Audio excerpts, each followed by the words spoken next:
Hey, this is Ben Eastman. And I'm Geoff Crenshaw. You're listening to Heavy, Set, Go. Oh, for the longest time. Oh, for the longest time. If you said goodbye to me tonight, there would still be music left to write. What else could I do? I am inspired by you. That hasn't happened for the longest time. Alright, so figured I would throw that one out there. I'm sure we were impressive. Yeah. That's pretty good. So, hey, where's Alan?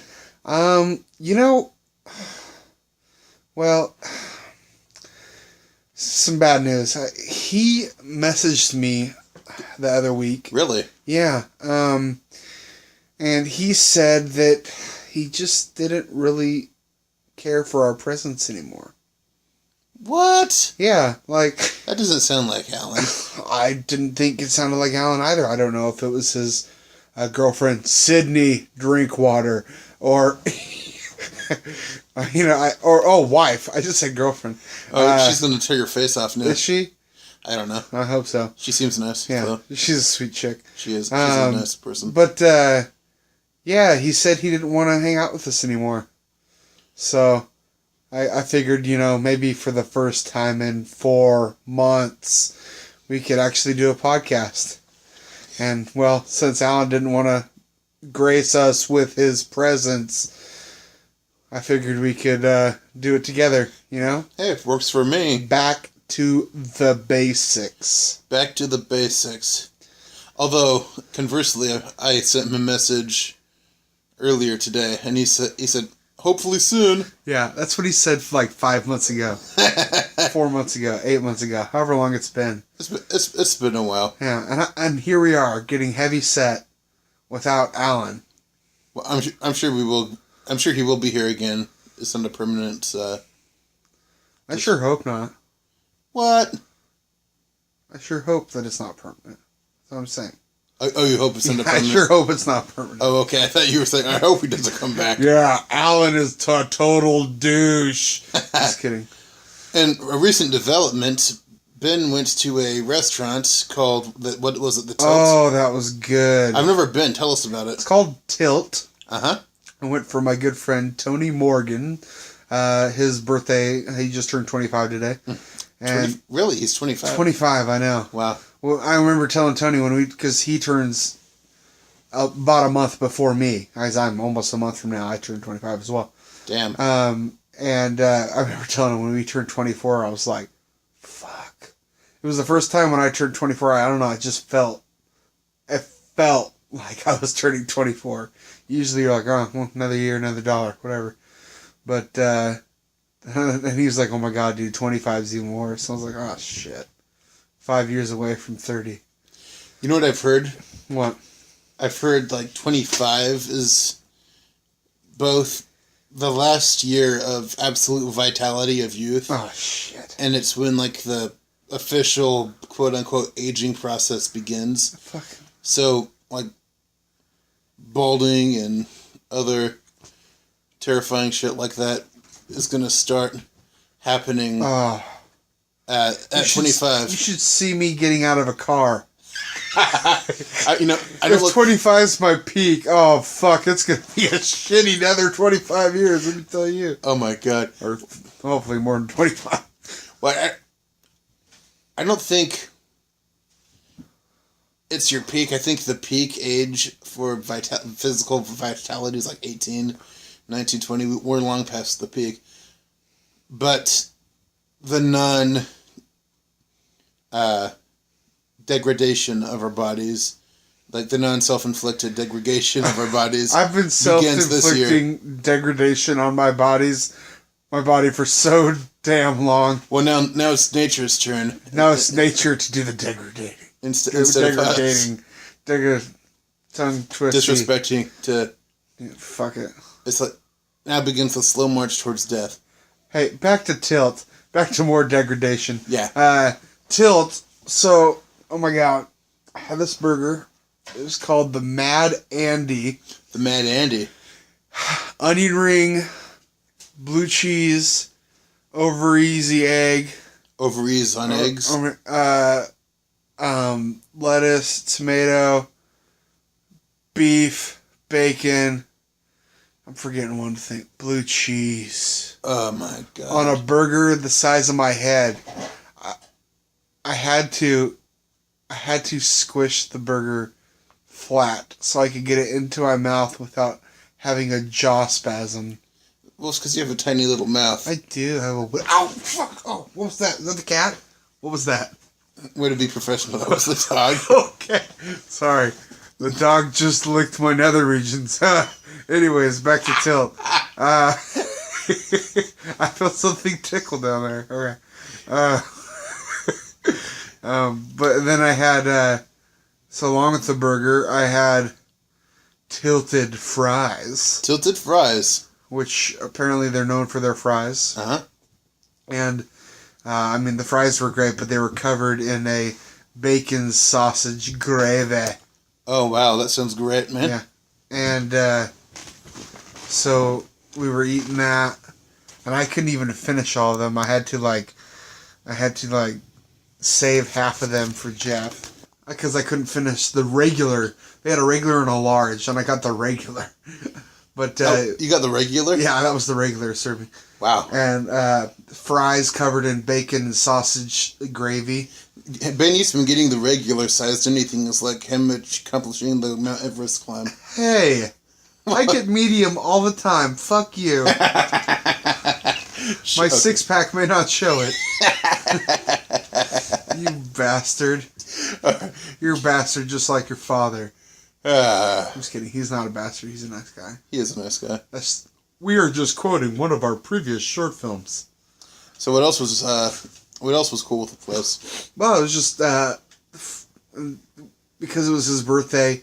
His girlfriend Emily bought us all Marionberry pie. Bae has. Oh yeah. Why would I call her Emily? She is Bae. She is Bae. It's like Emily is Bae. It's like how I call Dylan's girlfriend Hannah, even though that's not her name. Why?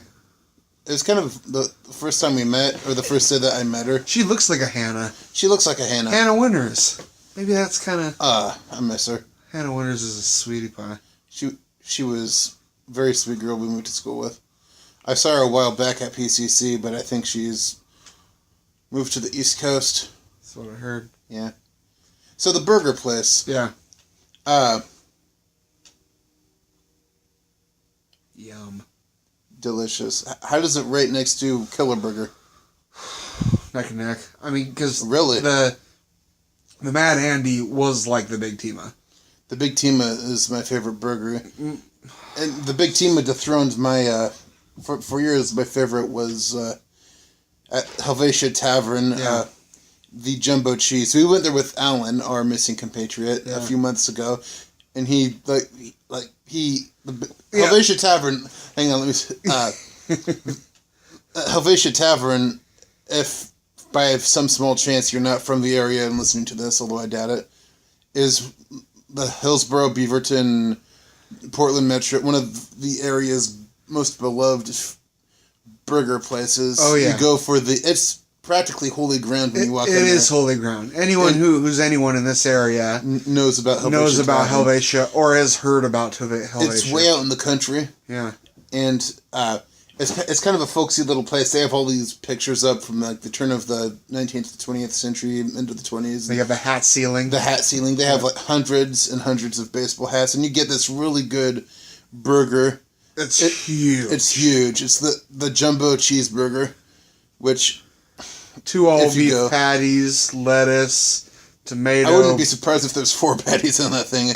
But it's the size of a plate. But the goop. But it's got goop on it. The goop, you can get goop to come as a side. Yeah. And the fries are all right, but what's really good there, in my own opinion, are the onion rings. Yeah, onion rings. You dip them in goop. Oh. The goop, I don't know if I said this, but the goop tastes just like potato salad. Like if you pureed a potato salad. Oh. And, like, maybe took out the potatoes, but, like, the egg and the mustard parts. I was, like, going for, like, a ranchy tartar sauce, but, yeah. I can kind of see that, but every time I eat goop, it tastes like potato salad. And, hey, eat goop. And growing up... Shut your goop. Okay. Growing up, my grandma used to attend, like, a Baptist church or something, and I think she used to make potato salad for the potlucks or whatever. And so I grew up with it almost every other day during the summertime, and my mom learned how to make it, and she makes it, like, every other day during the summertime. So if anyone knows potato salad, it's me. And goop tastes like potato salad without the potatoes, except the fries. If you choose to get the fries rather than the rings, fill in the roll of the potato. Not to get even more off topic, but in relation to summertime and potato salad, there's a song by Charlie Wilson called Just Like Summertime, where he's like, just like Grandma's potato salad. He literally says that. It's like, and like the song is called like Just Like Summertime, but he makes, like, there's a lyric about like Grandma's potato salad in there. I thought it was funny. Because I think it's funny to hear the phrase potato salad in a song that's not making fun of potato salad. I think that's the best part. But back to Helvetia. But let's come back we'll go back to Helvetia now, but remind me after we talk about Helvetia, we need to come back around to potato salad. Okay. I want to rant about something. I think I know what you're talking about. But, so we went to Helvetia with Alan because Alan is a burger man. He's a huge burger man. And, again, let us not understate how revered this place is. Everyone in town loves it. We love it, and it's an institution. And Alan is kind enough to buy us lunch way nice of him. He did not have to do that. Really nice. To this day we appreciate it. But so of course we're going to use this podcast time to bitch about him. Thanks, Alan. And then when he had the burger, he said it lacked, and this is serious, he wasn't being sarcastic, he said this phrase in a serious way, completely deadpan.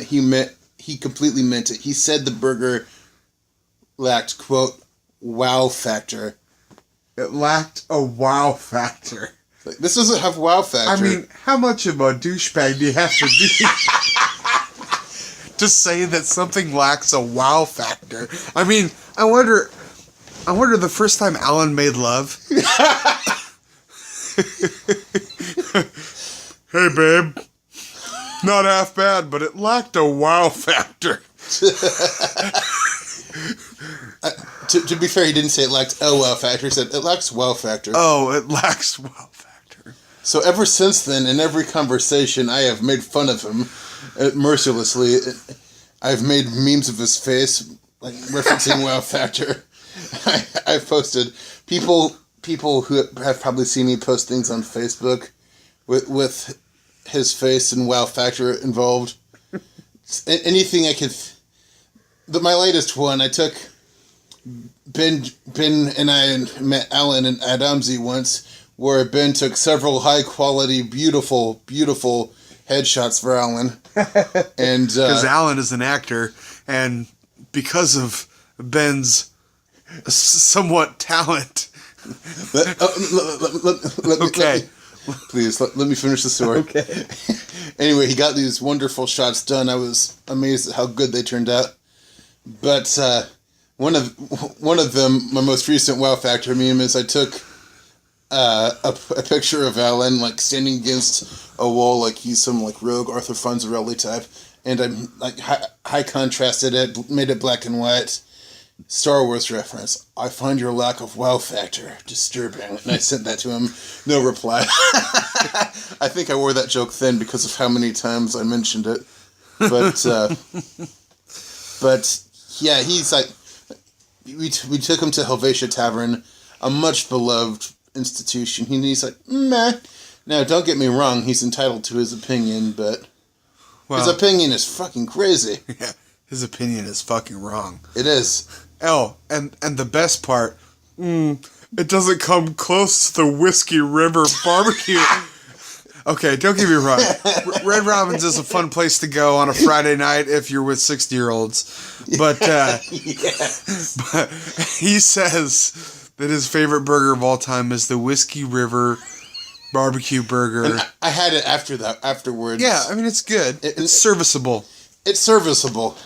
And frankly, this is going to sound like I'm being a petulant kindergarten, but that burger lacks wow factor. Yeah, that burger lacks so much fucking wow factor, it's not even funny. And then Alan will probably be like, oh, but the barbecue sauce and the little crispies are the wow factor. Yeah. You know what I can do? I can go buy a Western barbecue burger at Burger King, and I can go buy some of those crispy onions at Safeway, and like throw them and have the exact same damn thing. You know what I mean? Yeah, exactly. As far as Red Robin goes, I like the Prime Chop House Burger and the Burn in Love. Oh my god, those are great. The Whiskey River Barbecue, serviceable, but it's not. It's not the pinnacle. No. But we were talking about our favorite burgers, and Helvetia is one of our all-time favorites, and it's Absolutely. our second to we think the same way about burgers, but to Killer Burger. Killer Burger in Portland is it. It is. And we both agree on the Big Tima. It will just melt your face off. And Get off of him, Rusty. Rusty was just standing on Ben. licking my lower back. He's like, why is my lower back revealed? I have no clue. You want to show your midriff? You're like a 16-year-old girl from the year 2001. Hello. Yeah, I saw the sign. I opened up my eyes, I saw the sign. Ace of Base. I love love number 2 hit. I love that song, but I prefer All That She Wants Here's Another Baby. Was that another hit of theirs? Yeah, it was. Wow. They had 2 hits. I love Ace of Base. Yeah, it's funny. They probably have a greatest hits. Oh man. I always think it's funny when you see a band that only had like 1 hit have a greatest hits. Like, I wonder how they chose the other songs. I don't know. I think they probably go by like Billboard ranking or something, I guess. Yeah, Billboard's the end all be all to. But like, if none of the songs charted, then how are they hits? Well, they must have like one of those old little like 45 records. One side is I Saw the Sign, and the other is All That She Wants Is Another Baby. Yeah. You know, it's funny. It's funny in talking about that. Speaking of a famous artist that only had 1 actual hit, and yet the legacy of this artist is huge. Jimi Hendrix. Jimi Hendrix only had 1 charting song. And that was all Along the Watchtower, which was a song written by Bob Dylan. And he did a cover of it. I think I know where this is going. What? I know where this... Oh, well, now you know where it's going. Now, in you saying that you know where it's going, now I know where it's actually going to go. But I was just going to say anything. But no, I just thought that was funny that that's the only technically hit song that he's ever had, yet so many people know, Voodoo Child, Slight Return, and Foxy Lady, and There's this Wind Cries Mary, Hey Joe, and Red of course the immortal hits. I'm just a kid who's 4. Each day I'm wanting more. Something. I'm Caillou. All right, explanation. Ben and I decided to head up Renton, Washington to visit the beautiful Jimi Hendrix gravesite. Yeah, which we've never seen before. This like huge marble. What is it like? It looks like one of those things that you see in parks are built out of wood. Yeah, a gazebo. It looks like a marble gazebo. It's a marble gazebo. In tribute to Jimi Hendrix. There's like stone carvings that are covered in lipstick prints from girls that still kiss him, even though now he'd be like 75. But hey, I'd kiss him. Yeah, I would too. He's like, come here, you grandpa. But although funny, I never kissed my own grandfather. I just talked to him. But anyway, We were there trying to pay our respects, have a moment of reflection and silence. However, some douchebag was there with his fucking cell phone. Oh my god. You remember this? Oh, I do. And it was like, like, you think about it, like, visiting a gravesite is, like,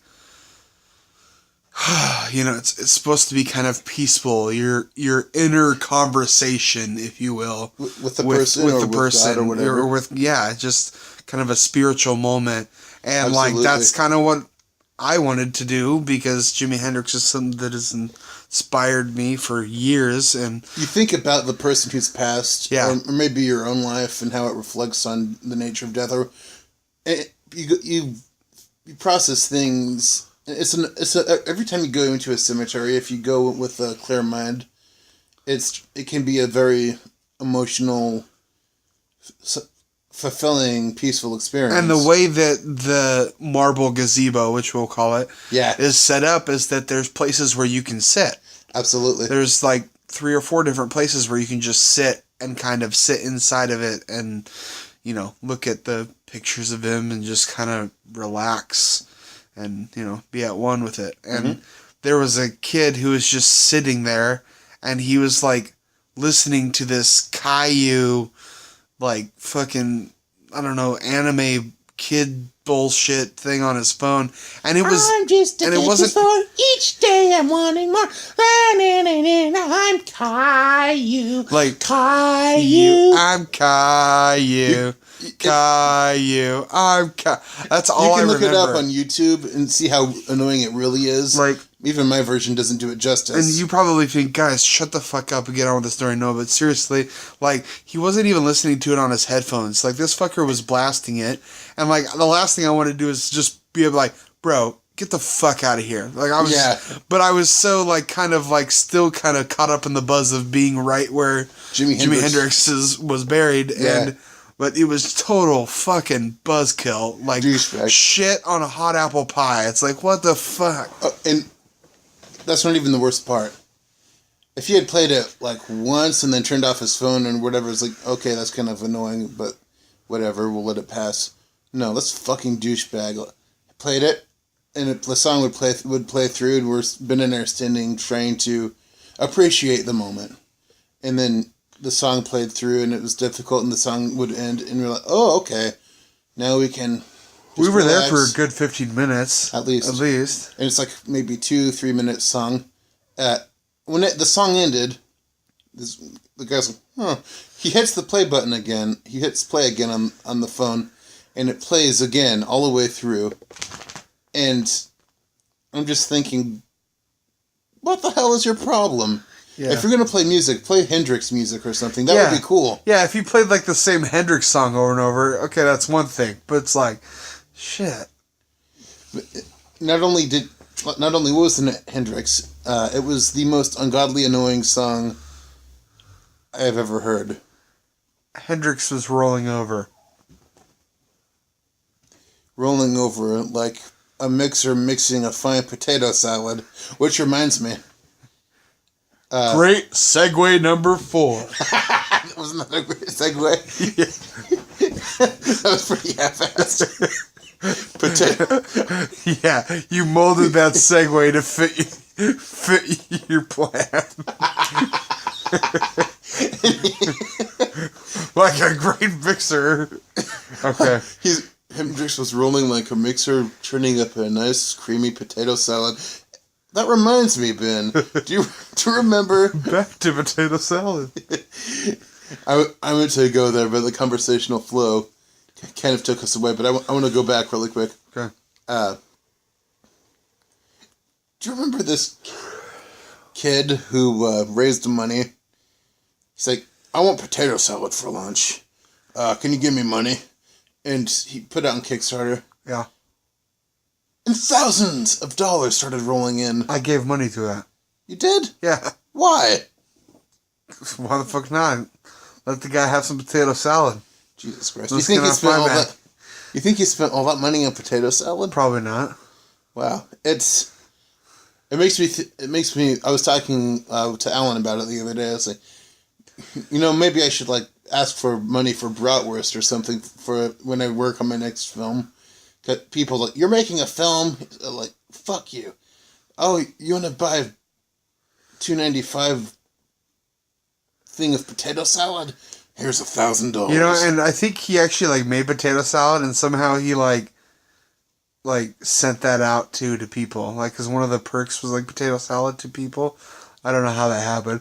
Like, through the mail? Yeah, That sounds like a wise idea. it does. I'm sure he had some method to it. Well, maybe I read into it wrong. If he was starting a business with the potato salad, then that's awesome. I think it was like at once he was like, "Hey, let's see what I do," and then once he realized that people were like actually giving him money, I think he kind of made it into something more. Good. But that's funny. I think I only donated like $1, and I got like a thank you, like a thank you or digital thank you or whatever. Yeah.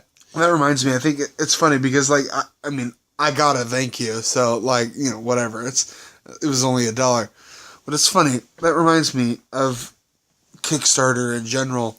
You know, I know where you're going. Yeah. I'd be careful about naming names on this, though. No, I won't name names, but it's funny. I mean, because we did Kickstarter for Mystery Spot. Yeah.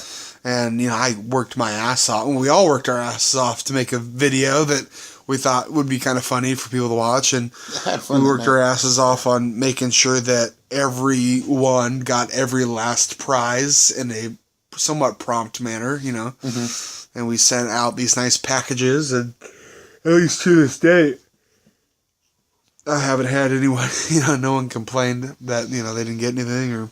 No. And we took care of everyone. And it's funny because Kickstarter can be such a cool tool. Absolutely.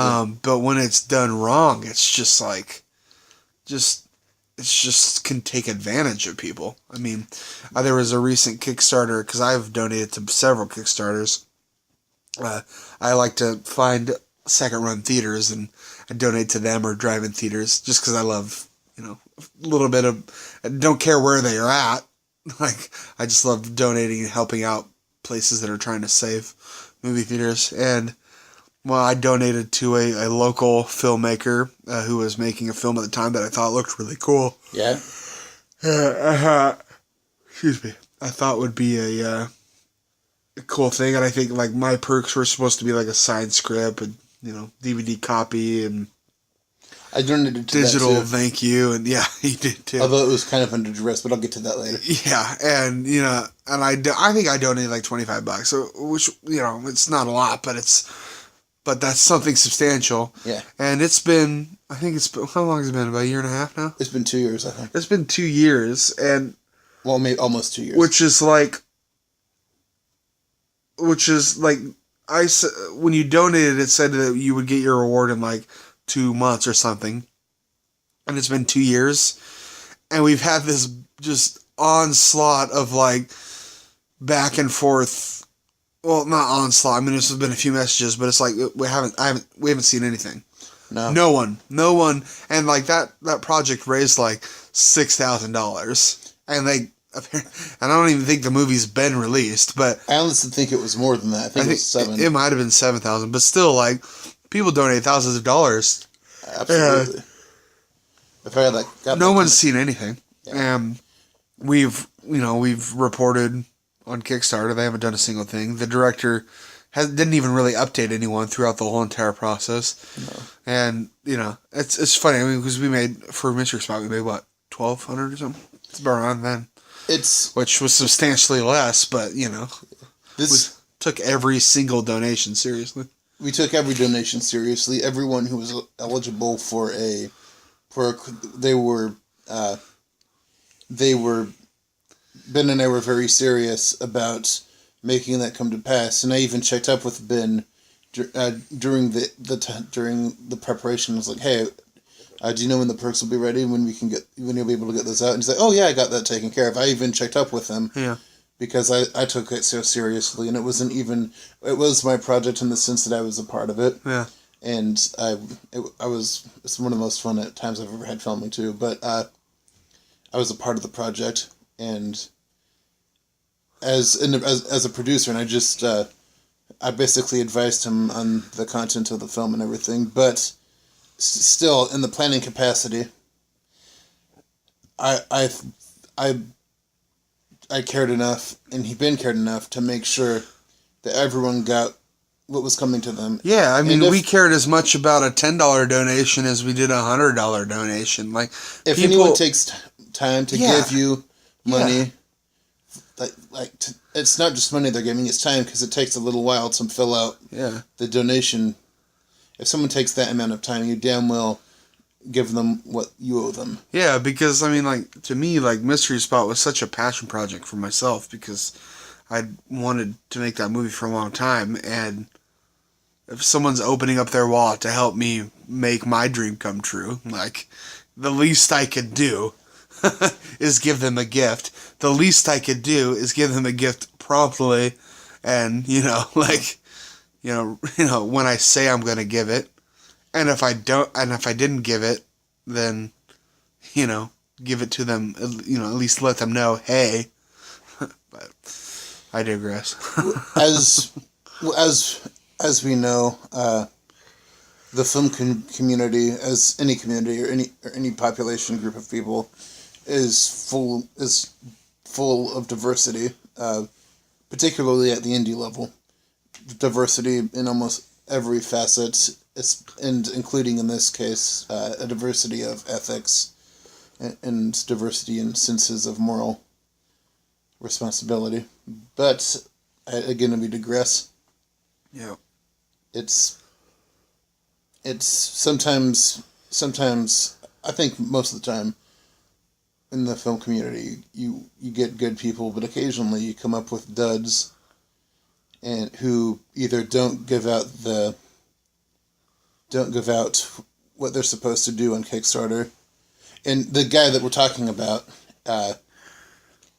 he is not exactly beloved. He has a reputation.